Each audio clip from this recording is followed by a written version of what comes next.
Hello everyone. इस video में हम डिस्कस करेंगे laws of motion. Laws of motion को डिस्कस करने से पहले हम ये जान लेते हैं कि ये लॉज कैसे आए और किसने इन लॉज को लाया। तो सबसे पहले अरिस्टोटल ग्रेट फिलोसफर रहे हैं। इनका मानना था कि किसी भी ऑब्जेक्ट को मोशन में रखने के लिए या किसी को ऑब्जेक्ट का मोशन को मेंटेन रखने के लिए एक कंटिन्यूस पुश या पुल की ज़रूरत पड़ेगी। बट इस कंसेप्ट को टोटली रिजेक्ट किया गया ग्रेट फिजिस्ट गलीलियो के द्वारा इन द 17th सेंचुरी। इन्होंने एक अपना प्रिंसिपल दिया, फेमस प्रिंसिपल दिया, जिसका नाम क्या था? Principle of inertia. इस प्रिंसिपल में इन्होंने कहा कि जब कोई भी अनबैलेंस्ड फोर्स किसी बॉडी पे नहीं लगती है, अगर वो बॉडी रेस्ट में है तो वो कंटिन्यू रेस्ट में ही रहेगी, या कोई ऑब्जेक्ट मोशन में है और उस पर कोई भी फोर्स नहीं लगती है, कोई भी अनबैलेंस्ड फोर्स नहीं लगती है, तो वो ऑब्जेक्ट जो है कंटिन्यू स्टेट ऑफ मोशन में ही रहेगा। इस फैक्ट को इन्होंने वेरीफाई किया एक एक्सपेरिमेंट से, जिसका नाम क्या है? Galileo experiment. तो ये एक्सपेरिमेंट क्या कहता है? इस एक्सपेरिमेंट के हिसाब से गैलीलियो ने क्या किया? दो इंक्लाइनेड प्लेन लिए। एक इंक्लाइनेड प्लेन ये है, दूसरा ये वाला। दो इंक्लाइनेड प्लेन लिया और एक साथ इनको जोड़ दिया, डबल इंक्लाइनेड प्लेन इनको बनाया। तो उसके बाद इन्होंने क्या किया? एक ग्लास बॉल लिया।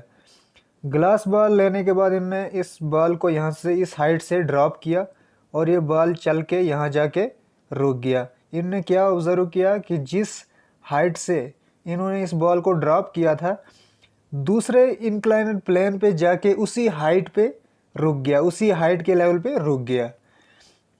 सेकेंडली इन्होंने क्या किया? इस दूसरे इंक्लाइनेड प्लेन का एंगल थोड़ा ज़्यादा कर लिया, मतलब इसको थोड़ा ऐसे कर लिया। तो इसमें इन्होंने क्या ऑब्जर्व किया? इसमें भी इन्होंने ऐसे ही बॉल को उसी हाइट से ड्रॉप किया। इसमें ऑब्जर्व किया कि जिस हाइट से बॉल ड्रॉप हुआ था, दूसरे इंक्लाइंड प्लेन पे उसी हाइट पे जाके फिर से बॉल रुक गया। सिर्फ बॉल को जो है ज़्यादा डिस्टेंस ट्रेवल करना पड़ा, क्योंकि थोड़ा सा इनने एंगल को ज़्यादा कर लिया था। थर्ड इनने क्या देखा? थर्ड इनने किया कि इस सेकंड इंक्लाइंड प्लेन जो था, इसको बिल्कुल स्ट्रेट ही कर दिया। तो इनने फिर से इस हाइट से बॉल को ड्रॉप किया। तो इनने ऑब्जर्व किया कि ये बॉल जो था ये चलता ही जा रहा था, ये कंटिन्यू मोशन में चलता ही गया। तो लॉ ऑफ इनर्शिया हमें क्या बोलता है? लॉ ऑफ इनर्शिया बोलता है हमें कि कोई भी चीज़ अगर रेस्ट में है तो वो रेस्ट में ही रहना चाहेगी, वो अपनी स्टेट चेंज नहीं करना चाहेगी, या कोई ऑब्जेक्ट जो है मोशन में है तो वो मोशन में ही रहना पसंद करेगा, ना कि वो अपना स्टेट चेंज करना चाहेगा। अब इनर्शिया की डेफिनेशन क्या है? The tendency of a body to oppose any change in its state of rest और of uniform motion is called inertia.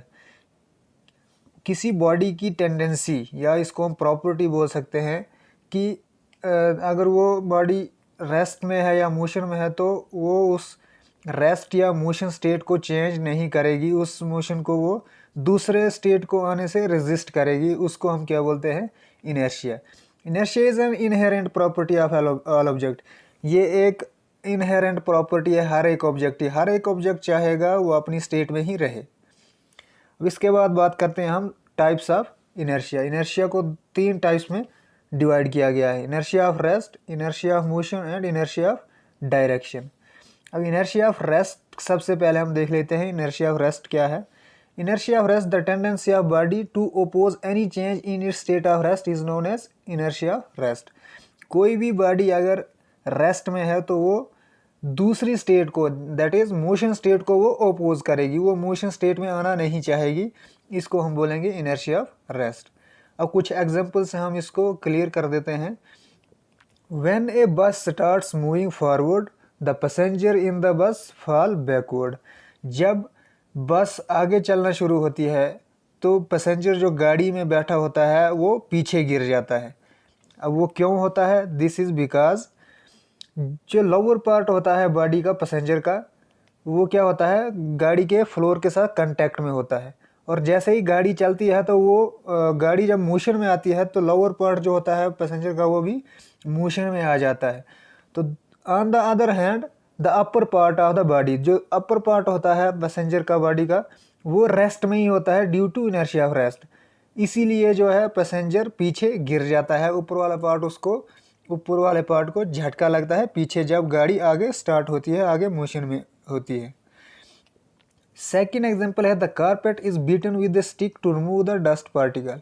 एक कारपेट को अगर आप स्टिक के साथ बीट करेंगे, स्टिक के साथ मारेंगे उसके डस्ट पार्टिकल्स को रिमूव करने के लिए, तो उसमें भी आपको इनर्शिया ऑफ रेस्ट ही दिखेगा। अब ऐसा क्यों होगा? जब आप कारपेट को स्टिक के साथ मारेंगे, the fibre of the carpet come in motion. जो कारपेट होगा पूरा, मतलब कारपेट जो कपड़ा होगा वो आपका मोशन में आ जाएगा और वो आगे मूव फॉरवर्ड, फॉरवर्ड मतलब आगे चला जाएगा। जैसे अगर ये आपके पास कारपेट है, अगर इसको आप डंडे से मारते हो, इससे स्टिक से मारते हो, तो ये कारपेट कहाँ क्या कैसे हो जाएगा? कारपेट ऐसे इस डायरेक्शन में आ जाएगा, मतलब मूव कर जाएगा। तो इस पे जो डस्ट पार्टिकल्स होंगे तो वो क्या होंगे? डस्ट पार्टिकल्स रेस्ट स्टेट में ही रहेंगे due to inertia of rest. तो कारपेट तो मूव कर जाएगा इस डायरेक्शन में, बट जो डस्ट पार्टिकल्स होंगे वो अपनी जगह से नीचे ही गिर जाएंगे, देयरफॉर दे फॉल डाउन। अब हम देखते हैं inertia of motion. Inertia of motion क्या होता है? कोई भी ऑब्जेक्ट अगर मोशन में है तो वो दूसरी स्टेट को आने से ओपोज करेगा, दैट इज रेस्ट स्टेट में आने से वो ओपोज करेगा। इसको हम बोलते हैं इनर्शिया ऑफ मोशन। अब कुछ एग्जांपल से इनर्शिया ऑफ मोशन को हम क्लियर कर देते हैं। पहली एग्जांपल वही है, जब गाड़ी मोशन में होती है तो लोअर पार्ट जो होता है पैसेंजर का, वो भी क्या होता है? मोशन में होता है, क्योंकि वो उसके फ्लोर के साथ क्या होता है? टच होता है। और जो अपर पार्ट होता है वो क्या होता है? रेस्ट में होता है। गाड़ी चल रही है, पैसेंजर गाड़ी में बैठा हुआ है, अपनी रेस्ट पोजीशन में है, लोअर पार्ट उसका क्या है? मोशन में है। तो जैसे ही गाड़ी रुकती है, जैसे ही गाड़ी रेस्ट में आती है, तो अपर पार्ट ऑफ द बॉडी, जो ऊपर वाला पार्ट होता है बॉडी का, वो भी क्या होता है? मोशन में होता है। तो वो मोशन में ही रहना चाहता है, इसीलिए जैसे ही गाड़ी रुकती है तो जो अपर पार्ट होता है इसका पैसेंजर का, वो क्या कहाँ गिर जाता है? वो आगे गिर जाता है। आगे के लिए गिर जाता है पैसेंजर, फॉरवर्ड डायरेक्शन में गिर जाता है due to inertia of motion, क्योंकि वो मोशन में ही रहना चाहता है और अचानक से रेस्ट में आ गया तो वो आगे के लिए गिर जाएगा। दूसरी एग्जांपल है the person fall forward while getting down from the moving bus or train. जब भी आप बस या ट्रेन, चलती ट्रेन से नीचे उतरते हो तो आप फॉरवर्ड मतलब आगे के लिए गिर जाते हो, जब चलती ट्रेन में से आप गिर जाते हो। This is because as the foot of the person touches the ground. जो पैसेंजर के, जो पर्सन या आदमी के जो फुट होते हैं, मतलब पैर होते हैं, वो ग्राउंड को टच करते हैं। Lower part of his body come to rest while the upper part of his body remain in motion. जो नीचे वाला हिस्सा होता है, लोअर पार्ट होता है बॉडी का, वो रेस्ट में आ जाता है। जो upper part of the body होता है वो मोशन में होता है due to inertia of motion. Third example है the luggage is usually tied with the rope on the roof of the buses. तो आप कोई भी लगेज लाते हो, उसको आप बस के रूफ पे बांध के रखते हो। क्यों रखते हो? क्योंकि अगर बस चल रही है, मोशन में है, तो वो लगेज भी क्या होगा? मोशन में ही होगा और वो मोशन में ही रहना पसंद करेगा। जैसे ही गाड़ी रोकोगे तो वो लगेज क्या हो जाएगा? लगेज पीछे गिर जाएगा। इसलिए गिरे ना, इसलिए हम उसको बांध के रखते हैं एक रोप से। अब हम देखते हैं inertia of direction. Inertia of direction क्या होता है? The tendency of body to oppose any change in direction of motion is known as inertia of direction. की डायरेक्शन में कोई भी चेंज ना है, मोशन, जब गाड़ी मोशन में होती है, अगर वो करू मतलब वो मोड़ काटती है, तो वो क्या हो गया? Inertia of direction. उसमें क्या होता है? पैसेंजर जो अंदर बैठा होता है वो भी एक फोर्स एक्सपीरियंस करता है कि वो क्या हो रहा है? वो गोल मतलब उस करू की तरह वैसे ही वो भी डायरेक्शन चेंज कर रहा है। इसमें क्या है? पहली एग्जांपल हमारे पास क्या है? The when a fast moving bus navigate a curve on a road, passenger fall toward the centre of the curve road. वो टुवर्ड द सेंटर मतलब सेंटर की तरफ वो गिर जाएगा पैसेंजर, क्योंकि गाड़ी क्या कर रही है? करू मतलब वो क्या कर रही है? मोड़ काट रही है। This is due to tendency of passenger to continue move in a straight line, क्योंकि गाड़ी पहले स्ट्रेट लाइन में चल रही थी तो पैसेंजर भी चाहता था कि हमें भी स्ट्रेट लाइन में कंटिन्यू मूव करूं, बट अचानक से वो करू आ जाता है रोड पे और वो बस क्या हो जाती है, मुड़ जाती है, तो पैसेंजर भी कहाँ फॉल हो जाता है, कहाँ गिर जाता है, centre of the curve road.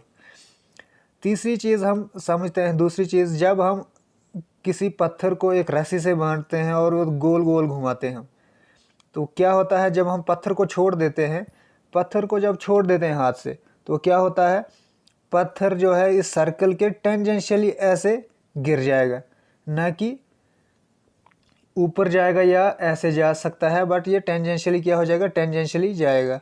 This is because of the inertia of direction. Now अब हम आ जाते हैं अपने statement of first law of motion. अब इस इनर्शिया की हेल्प से न्यूटन ने अपना फर्स्ट लॉ ऑफ मोशन दिया। गलीलियो का जो आइडिया था इनर्शिया का और जो उसने एक्सपेरिमेंट किया था, उसकी हेल्प से न्यूटन ने अपना पहला लॉ दिया। इस लॉ के हिसाब से according to this law every bird continue in its state of rest और of uniform motion in a straight line unless compelled by some external force to change that state. तो इन्होंने क्या कहा कि कोई भी ऑब्जेक्ट, कोई भी बॉडी अपने रेस्ट स्टेट में, जब वो रेस्ट में होती है, रेस्ट स्टेट में ही रहना चाहेगी, या अगर वो कोई बॉडी मोशन में है तो मोशन स्टेट में ही रहना चाहेगी, जब तक ना कोई एक्सटर्नल फोर्स उस पर आके काम करे, उस पर आके चेंज उसकी स्टेट को चेंज करे, कोई एक्सटर्नल फोर्स उसकी स्टेट को चेंज करे। ये था न्यूटन का पहला स्टेटमेंट। अब बात करते हैं हम इनर्शिया एंड मास। जो इनर्शिया हमने पढ़ा, वो जो इनर्शिया था वो मास पे डिपेंड करता है, ऑब्जेक्ट के मास पे डिपेंड करता है कि कितना उस ऑब्जेक्ट का वजन है। That is inertia body is equal to the mass of the body. जितना बॉडी का मास होगा उतना ही इनर्शिया भी होगा। अब इस यहाँ पे क्वेश्चन है, when we have 2 iron balls, हमारे पास 2 आयरन बॉल्स हैं, एक का मास है 1 kg, दूसरे का है 1.5 kg। अब इसमें से हमने बताना है कि इन दोनों बॉल में से किसका इनर्शिया ज़्यादा होगा। तो inertia is equal to the mass of body. Inertia हमने पढ़ा अभी कि is equal to the mass of the body. Inertia जो है मास, किसी बॉडी का मास के बराबर होता है। सो 1.5 kg वाला जो होगा उसका ज़्यादा इनर्शिया होगा एज कम्पेयर टू 1 kg मास वाला, क्योंकि जितना ज़्यादा इनर्शिया होगा उतना ज़्यादा उस बॉडी का भी क्या होगा, मास होगा।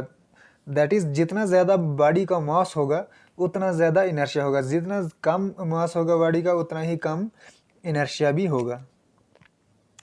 अब बात करते हैं हम मोमेंटम की। तो मोमेंटम क्या है, the quantity of motion possessed by a body is known as momentum of a body. That is, अब इसको हम एक एग्जांपल से समझते हैं कि मोमेंटम क्या होता है। Consider 2 balls A and B. हमारे पास 2 बॉल्स हैं A and B. Let ball A be heavier than the ball B. A ball हमारे पास जो है बी बॉल से ज़्यादा भारी है। ए बॉल का मास हमारे पास है m1 और बी बॉल का मास हमारे पास क्या है, m2। सपोज कीजिए दोनों बॉल जो हैं सेम वेलोसिटी के साथ मूव कर रहे हैं। The force required to stop ball A.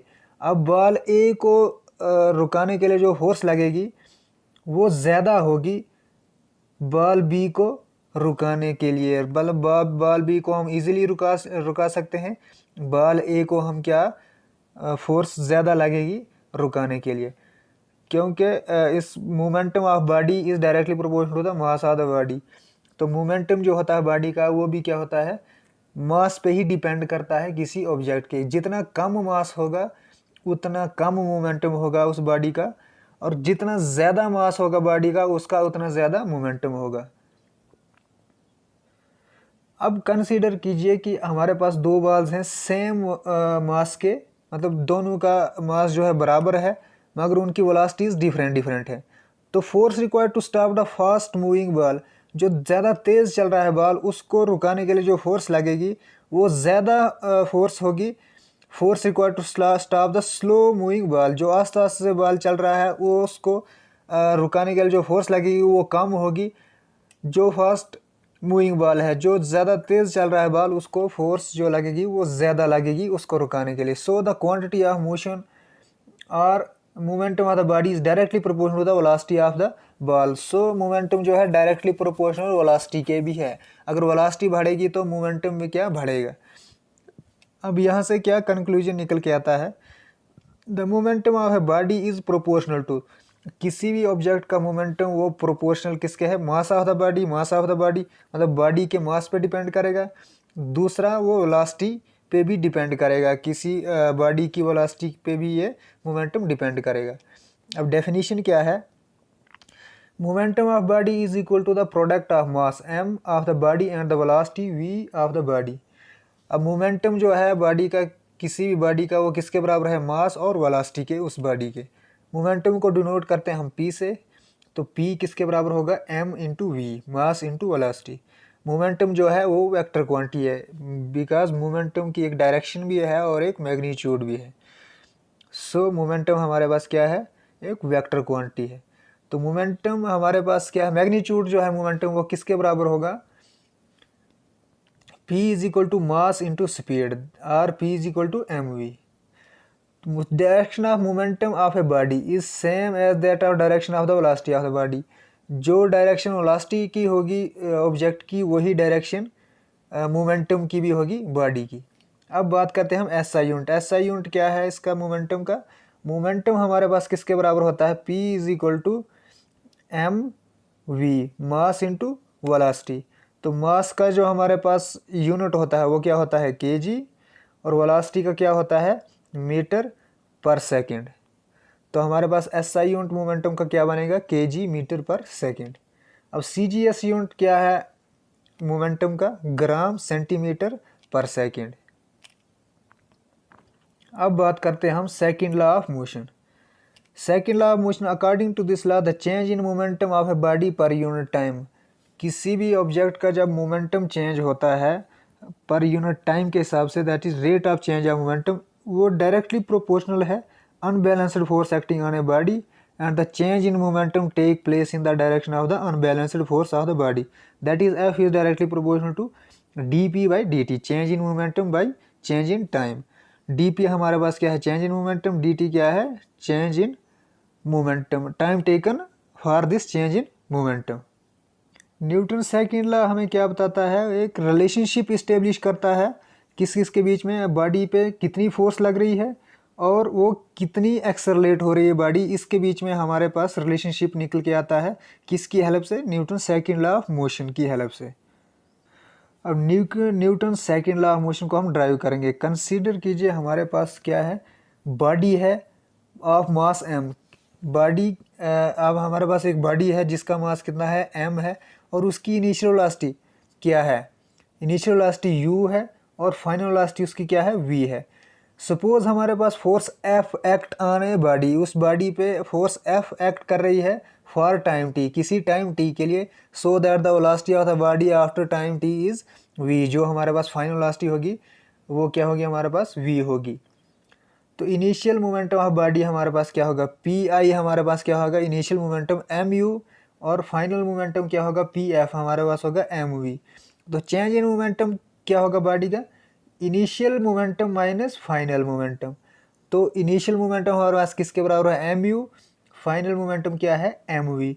So m u minus m v हमारे पास क्या बनेगा, एम यहाँ से कॉमन निकल जाएगा, एम वी माइनस यू। तो time taken to change the momentum, time जो लगाएगा कोई बॉडी, टाइम जो बॉडी लगाएगी अपना मोमेंटम चेंज करने के लिए, वो क्या होगा, टी माइनस जीरो, किसके बराबर होगा, t. So rate of change of momentum किसके बराबर होगा, change of momentum by time taken. तो टाइम क्या हमारे पास टी है, चेंज इन मोमेंटम क्या निकला हमारे पास, एम वी माइनस यू। तो हमारे पास क्या इक्वेशन बन जाएगी, m v minus u divide by time taken. तो न्यूटन सेकंड लॉ के हिसाब से हमारे पास फोर्स जो लगती है वो किसके डायरेक्टली प्रोपोर्शनल होती है, rate of change of momentum. तो इस हिसाब से फोर्स किसके बराबर होगी, force is directly proportional to m v minus u by t. इसको हम इक्वेशन नंबर 1 कंसिडर करते हैं।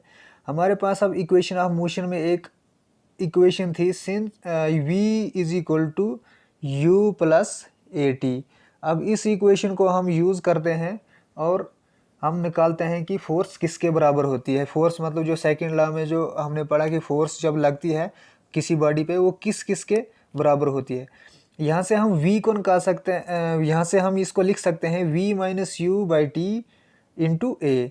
तो इक्वेशन 1 जो ये हमारे पास बनेगी, ये क्या बनेगी, एफ हमारे पास किसके बराबर होगा, एम इंटू ए, क्योंकि हमारे पास क्या है, v minus u by T हमारे पास किसके बराबर है, ए के बराबर है। सॉरी यहाँ पे ये गलत दिया है, ये ए के बराबर है। तो force is directly proportional to m into a. तो प्रोपोर्शनलिटी का साइन हटाने के लिए हम एक इधर प्रोपोर्शनलिटी कांस्टेंट के ले लाते हैं, तो where k is the constant of proportionality, f is equal to k into m a. ये हमारे पास क्या निकला, second law of motion. Newton second law of motion हमारे पास क्या बताता है कि जो भी किसी बॉडी पे फोर्स लगती है वो किसके बराबर होती है, मास इनटू एक्सेलरेशन। उस बॉडी का मास पे डिपेंड करती है और एक्सेलरेशन पे भी डिपेंड करती है। न्यूटन सेकंड लॉ जो हमारे पास वो वेक्टर फॉर्म में है। अब S I unit of force क्या हमारे पास, S I unit of force हमारे पास न्यूटन, जिसको हम डिनोट करते हैं कैपिटल एन से। बस आपको इतना ही याद रखना है कि फोर्स का यूनिट क्या है, न्यूटन है। अब हम बात करते हैं Newton third law of motion. तो सबसे पहले हम इसको एक एग्जांपल से समझते हैं। When A player kicks A football, हमारे पास एक फुटबॉल प्लेयर है, जब वो उस फुटबॉल को किक मारता है तो फुटबॉल जो है मूव फॉरवर्ड, वो आगे चलना शुरू हो जाता है, और जो उसका जो पैर है वो बैकवर्ड डायरेक्शन में मूव करता है। मतलब जब आप बॉल पे फोर्स लगाओगे तो बॉल भी आपके ऊपर इक्वल फोर्स लगाएगा। हम आगे के लिए फोर्स लगाएंगे बॉल पे, बॉल हमारे पर पीछे के लिए फोर्स लगाएगा। तो न्यूटन थर्ड लॉ हमें क्या बोलता है, for every action there is an equal and opposite reaction. तो इसको प्रूव करने के लिए हमने एक एग्जांपल ली है। सपोज कीजिए हमारे पास दो स्प्रिंग्स हैं, एक स्प्रिंग ये है, दूसरा ये वाला है।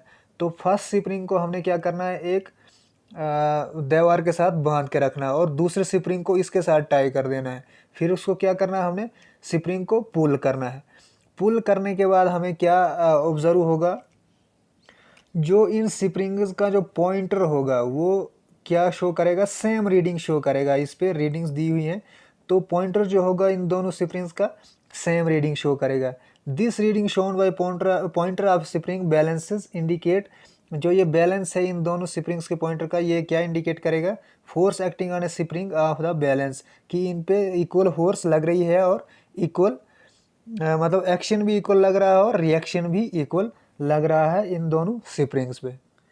अब और क्लियर करते हैं हम इस Newton third law of motion को एग्जांपल से। तो ball rebound after striking against A floor.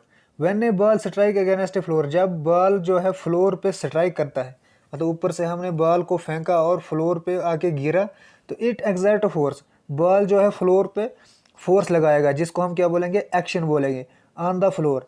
According to Newton third law, Newton third law के हिसाब से जो बॉल है वो फ्लोर पे फोर्स लगाएगा, बट फ्लोर जो होगा वो भी इक्वल फोर्स लगाएगा बॉल पे, और बॉल फिर से ऊपर उछल जाएगा, मतलब ऊपर उछल के फिर से ऊपर आ जाएगा। तो उसको हम क्या बोलते हैं, रिएक्शन, जिसको known as reaction. Due to this reaction the ball rebounds, मतलब फिर से ऊपर चला जाएगा। जैसे यहाँ दिखाया गया है, ऊपर से जब हमने बॉल को फेंका, इसने फोर्स लगाई फ्लोर पे, फ्लोर ने फिर से फोर्स लगाई, बॉल फिर से ऊपर चला गया। तो ऊपर से जब बॉल फ्लोर पे गिरा, इसको हम बोलते हैं एक्शन। तो जो फ्लोर ने इस पे फोर्स लगाई उसको हम क्या बोलते हैं, रिएक्शन। सो आई होप आपको Newton's first law, second law और थर्ड लॉ क्लियर हो गया होगा। सो हमारा आज का वीडियो यहीं तक था। Thank you for watching this video.